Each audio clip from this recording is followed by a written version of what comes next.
y'all see her side-eye me?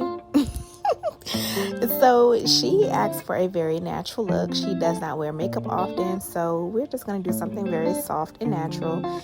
That always translates in my chair as they want to look like themselves but a bit elevated, so that's usually what they get from me. So I am going with the Benefit Precisely My Brow, because the picture that she did show me had a very sculpted brow. So we're going to go in with a sculpted brow. I'm going to clean her brow up to kind of give it a nice shape, and then we're going to use some browns in this shadow look. Her skin was kind of dry to touch, and it is very dry in Virginia right now with the changing of weather, so I did go in with some moisturizer, and then I'm going to go in with the water serum primer from Danessa Myricks.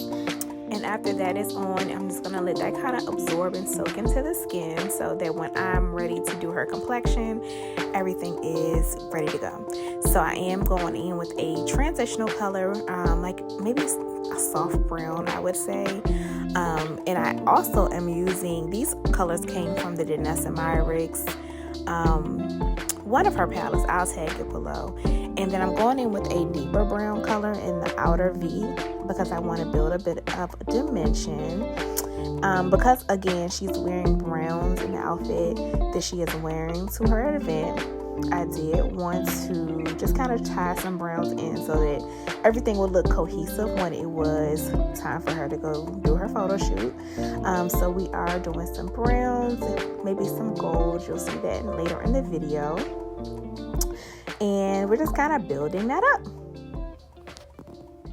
And I did not like the gold pigment that I used originally, so I went in with a different gold pigment. This is from the Makeup by Mario palette.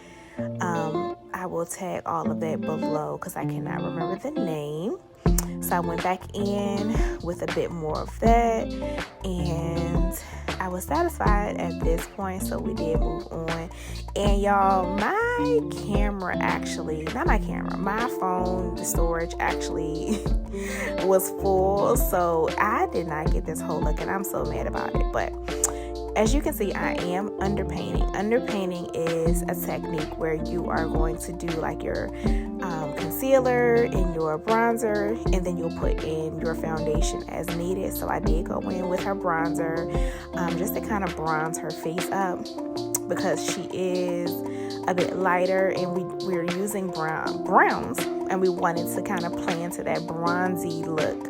I am going in with a bronzer first, and then you will see that I'm going to do some color correcting under her eyes, because I want everything to be cohesive. So I'm just bronzing her face up first. I do love underpainting because I feel like you use less foundation and it's less of a cakey look. So I do prefer to go in and do the underpainting first technique. So here I'm going in with a kind of a salmon orangey color color corrector under her eyes, because she has some hyperpigmentation, some discoloration under her eye that I wanted to kind of color correct before I went in with concealer.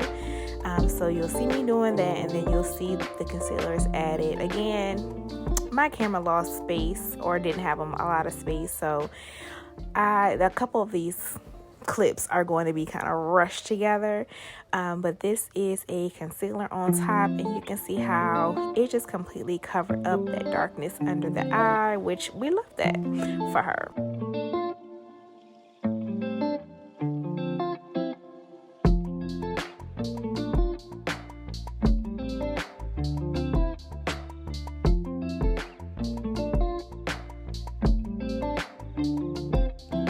We're going to go in with her foundation as needed. We're not going to put it all over the face. We're just going to plug it into the places that it's needed, since we've already done bronzing, we've already done concealer, and we're just going to plug in that foundation as needed.